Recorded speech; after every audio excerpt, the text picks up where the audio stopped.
Hello बच्चों, मैं शशिकांत जैंगड़ आपका स्वागत करता हूं हमारे यूट्यूब चैनल इकोनॉमिक्स एजुकेशन अब शशिकांत सर के चैनल में। आज हम पढ़ेंगे कक्षा 12वीं की समष्टि अर्थशास्त्र की पुस्तक के पाठ नंबर 4 के बारे में, जिसका नाम है आय व रोजगार का निर्धारण। देखो बच्चों, इससे जो पिछला वाला वीडियो है उसमें हमने पढ़ा था कि जो समग्र मांग है उसके जो दो घटक होते हैं, उपभोग और निवेश, उनके बारे में हमने अच्छी से चर्चा कर ली थी। आज हम पढ़ेंगे दो सेक्टर मॉडल में आय का निर्धारण। इन दो सेक्टर मॉडल में आय का निर्धारण, जो दो सेक्टर मॉडल है उसमें आय का निर्धारण किस प्रकार होता है वो हम जानेंगे इसमें वीडियो में। देखो, दो सेक्टर का मॉडल का मतलब क्या है, यहाँ से दो ही क्षेत्र है, उपभोग और निवेश। ठीक है। सरकार रहित अर्थव्यवस्था में अंतिम वस्तुओं की प्रत्याशित समस्त मांग ऐसी वस्तुओं पर किए गए कुल प्रत्याशित उपभोग व प्रत्याशित निवेश व्यय का योग होती है। ध्यान देना, यहाँ पे सरकार रहित अर्थव्यवस्था यानी सरकार का कोई रोल नहीं होता, यानी सरकार का कोई हस्तक्षेप नहीं होता, तो उस अर्थव्यवस्था में अंतिम वस्तुओं की प्रत्याशित समग्र मांग बोल दो या समस्त मांग ऐसे वस्तुओं पर किए गए कुल प्रत्याशित उपभोग व्यय और प्रत्याशित निवेश व्यय का योग होती है। यानी समग्र मांग किसके बराबर होती है? समग्र मांग बराबर होती है C प्लस I, जहाँ C क्या है? प्रत्याशित उपभोग व्यय, और I क्या है? प्रत्याशित निवेश व्यय। हमने इससे पिछले वाला जो वीडियो उसमें देखा था कि C बराबर क्या था? C बराबर था C कांस्टेंट यानी C स्थिर था प्लस CY। ठीक है। और I क्या था? I बराबर I कांस्टेंट यानी I स्थिर था। तो हम यहाँ C की जगह A मान रख देंगे और I की जगह A मान रख देंगे। तो समग्र मांग बराबर क्या हो जाएगी कि समग्र मांग बराबर है C भार प्लस CY प्लस I भार। ठीक है। हमने क्या किया, C और Y के मान यहाँ रख दिए, तो हमारे पास क्या आ गई? समग्र मांग आ गई।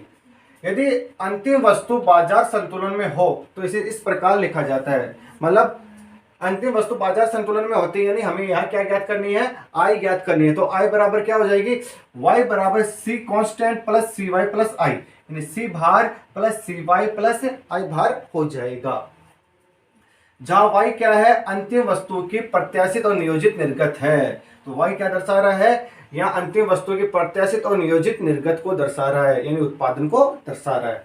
इस समीकरण में दो स्वायत्त पद C भार और I भार को जोड़कर पुनः इस प्रकार सरल किया जा सकता है। यानी हमने क्या किया, जो दो स्वायत्त पद है जैसे C भार और I भार, हम इन दोनों को क्या करेंगे? जोड़ लेंगे। ठीक है। तो Y बराबर क्या हो जाएगा? A भार प्लस C भाई। तो हमने क्या किया, A भार की जगह जो स्वायत्त पद है दो, यानी C भार प्लस Y भार, यानी A भार बराबर हमने क्या कर दिया?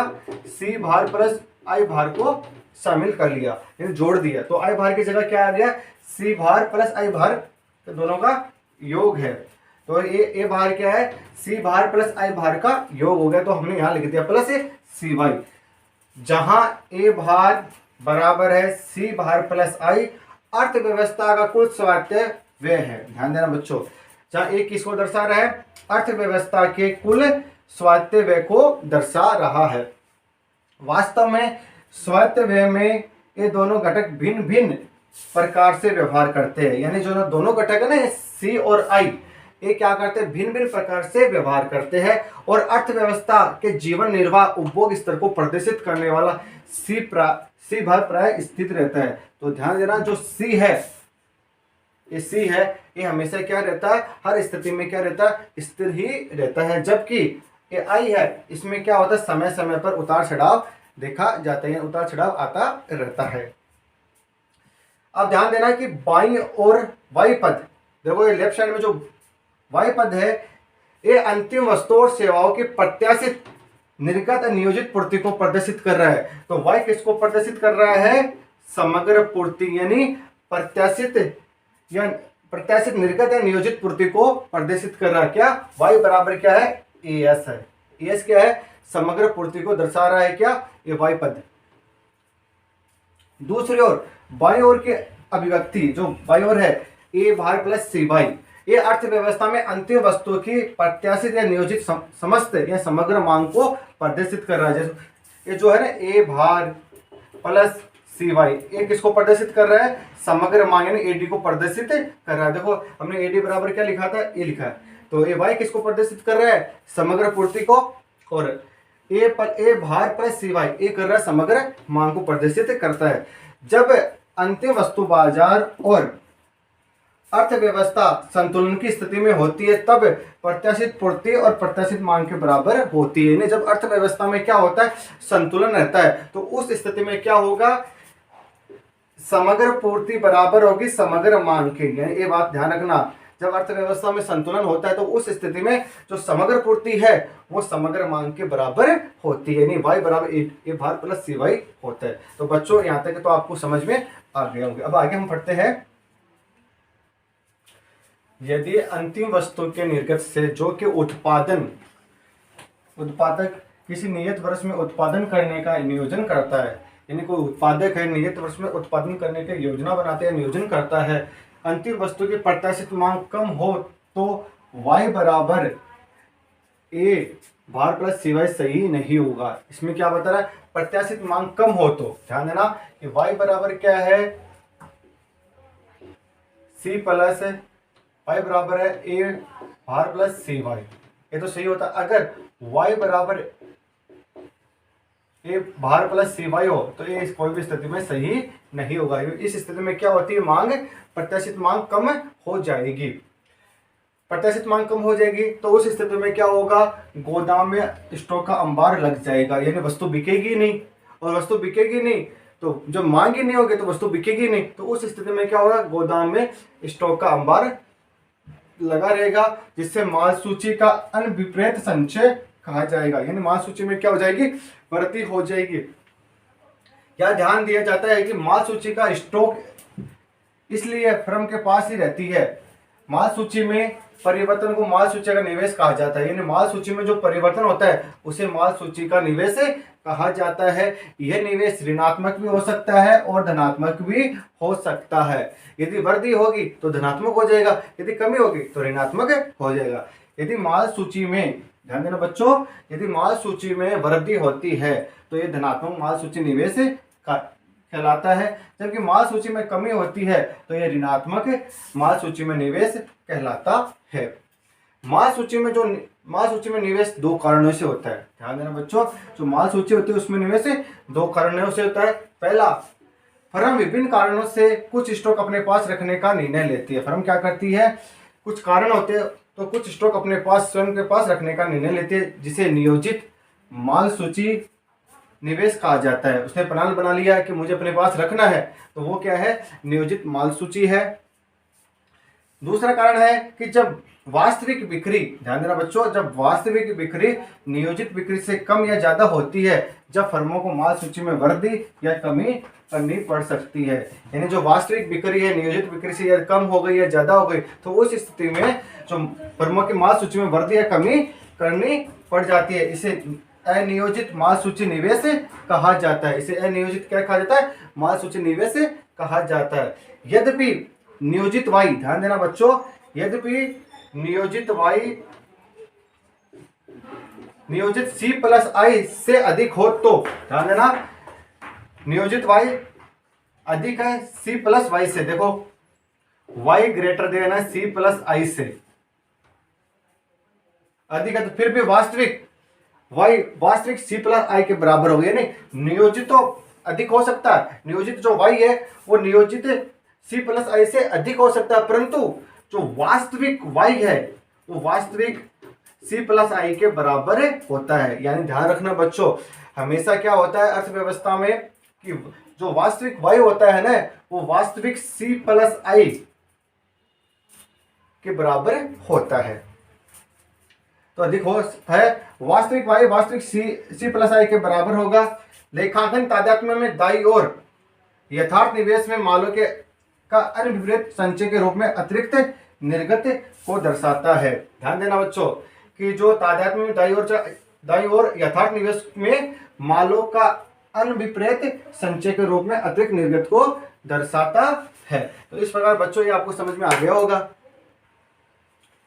अर्थव्यवस्था में सरकार को शामिल करने पर, ध्यान देना बच्चों, अभी तक हम क्या मान रहे थे, सरकार रहित अर्थव्यवस्था मान रहे हैं। अब क्या है, हम सरकार को शामिल करेंगे। तो अर्थव्यवस्था में सरकार को शामिल करने पर अंतिम वस्तुओं और सेवाओं की समग्र मांग को प्रभावित करने वाले सरकार के कुछ मुख्य कार्यकलाप का संक्षिप्त विवरण राजकोषीय परिवृत कर टी और सरकारी व्यय जी जो स्वायत्त है के माध्यम से प्रस्तुत किया जाता है। देखो बच्चों, अभी तक हमने क्या माना है कि समग्र मांग को प्रभावित करने वाले दो ही घटक थे, एक तो था सी यानी उपभोग और एक था आई यानी निवेश। अब क्या है, हम सरकार को भी शामिल कर रहे हैं, जिसमें सरकार क्या करती है, सरकारी व्यय यानी जी और टी यानी कर के माध्यम से माध्यम से प्रस्तुत किया जाता है। अन्य फर्मों और परिवारों की तरह सरकार अपने व्यय यानी जी के माध्यम से समग्र मांग में वृद्धि करती है। ध्यान देना बच्चों, अब क्या करेगी, जो फर्म है, परिवार है, उनकी तरह सरकार भी क्या करेगी, अपने जो सरकारी व्यय है उसमें वृद्धि करके समग्र मांग में वृद्धि करेगी। दूसरी ओर सरकार कर लगाकर, देखो सरकार क्या करेगी, एक तरफ तो क्या करेगी, अपने व्यय में वृद्धि करेगी, और दूसरी ओर क्या करे, सरकार कर लगाकर परिवार की आय का एक अंश ले लेती है। सरकार क्या करती है, जो खर्च योग्य आय है उस पर टैक्स लगा देती है, जिससे क्या परिवार की एक आय का अंश सरकार ले लेती है। अतः उसकी परियोज्य आय क्या हो जाएगी, वाई डी बराबर वाई माइनस टी हो जाती है। परिवार इस परियोज्य आय का केवल एक अंश का ही उपभोग के लिए करते हैं, मतलब परिवार क्या करते हैं, जो परियोज्य आय होती है उसका एक अंश क्या करते हैं, उपभोग के लिए करते हैं, जो बाकी बच गई आय या तो उसको बचत करते हैं या उसका निवेश करते हैं। तो इस प्रकार y बराबर क्या हो जाएगा, सी भार प्लस आई भार प्लस जी प्लस सी वो इंटू हो जाएगा y माइनस टी के यानी प्रयोज्य आय के बराबर हो जाएगा, ठीक, इंटू हो जाएगा। तो हमने देखा कि समग्र मान क्या हो गई, पहले तो हमने देखा था कि y बराबर c प्लस आई था, अब g जुड़ने से क्या हो गई, g प्लस सी माइनस वाई माइनस टी हो गया। c ध्यान देना बच्चों, तो अब क्या हो गई समग्र मांग, इधर ध्यान देना, समग्र मांग हुई एडी बराबर है c प्लस आई प्लस जी माइनस वाई माइनस टी। तो ये क्या हो गई, समग्र मांग हो गई। ठीक है, सी भार और आई भार की तरह, ध्यान देना बच्चों, सी भार और आई भार की तरह जी और माइनस सी टी स्वायत्त पद ए में शामिल हो जाता है। मतलब सी भार आई भार जी और माइनस सी टी, इसको हम क्या कर लेते हैं, स्वायत्त पद में शामिल कर लेते हैं। इससे विश्लेषण में कोई गुणात्मक परिवर्तन नहीं होता। यह भी द्रष्टव्य है कि सरकार द्वारा आरोपित अप्रत्यक्ष कर और दिए गए उपदान के बिना, ध्यान देना बच्चों, सरकार कर लगाती है और उपदान देती है, इन दोनों के बिना अर्थव्यवस्था में उत्पादित अंतिम वस्तु और सेवाओं के कुल मूल्य अर्थात सकल घरेलू उत्पाद तादात्म्य रूप से राष्ट्रीय आय के समान होता है। तो ध्यान देना बच्चों, उत्पादित अंतिम वस्तु और सेवाओं के कुल मूल्य किसके बराबर होते हैं, राष्ट्रीय आय के बराबर होते हैं। तो देखो बच्चों, यहाँ क्या बताया गया कि सी और आई भार की तरह जी और जी माइनस टी को भी हमने क्या मान ले, स्वायत्त मान लेते हैं। जैसे मान लो हम इसमें क्या है, जैसे मान लो y बराबर क्या है, सबको स्वायत्त मान लेते, y बराबर क्या हो जाएगा, ए स्वायत्त सी और वाई टी, ये हो जाएगा। तो हम कह सकते हैं कि y किस पर निर्भर करता है, जो सीमांत उपभोग प्रवृत्ति है उस पर निर्भर करती है। ठीक है, तो इस प्रकार बच्चों आज हमने पढ़ा है दो सेक्टर मॉडल में आय का निर्धारण।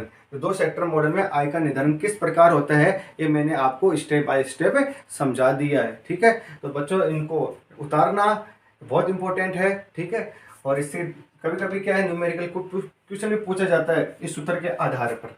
तो ये सूत्र आपको अच्छे से समझ में आ गया होगा किस प्रकार हमने ये सूत्र निकाला है। अगर आज का वीडियो हमारा अच्छा लगा तो हमारे चैनल को सब्सक्राइब करें, लाइक करें और अधिक से अधिक शेयर करें। धन्यवाद।